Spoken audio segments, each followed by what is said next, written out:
పిఠాపురంలో తెలుగుదేశం పార్టీ నాయకుడి మీదన అత్యాచార కేసు నమోదైంది. అది ఫోక్సో కేసు. పిఠాపురంలో 16 ఏళ్ల బాలిక మీద తెలుగుదేశం పార్టీ నాయకుడు సోమవారం అత్యాచారానికి పాల్పడ్డాడు. బాలికను ఆటోలో ఊరిసి వారికి తీసుకెళ్లి అత్యాచారానికి పాల్పడినట్టు పోలీసులు తెలిపారు.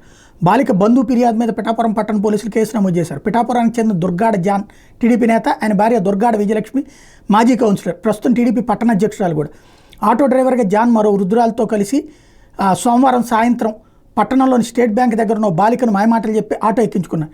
పిఠాపురం శివారం మాధపురం సమీపంలోని డంపింగ్ యార్డ్ దగ్గరికి తీసుకెళ్లి అక్కడ వృద్ధురాలిని కాపలాగా పెట్టి బాలిక మీద అత్యాచారానికి పాల్పడ్డాడు. బాలిక అపస్మారక స్థితికి చేరుకోవడంతో ఆమెను తిరిగి ఆటోలో ఎక్కిస్తుండగా డంపింగ్ యార్డ్లో ప్లాస్టిక్ బాటిల్ ఏరుకునే వాళ్ళు జాన్ని వృద్ధురాలిని పట్టుకున్నారు.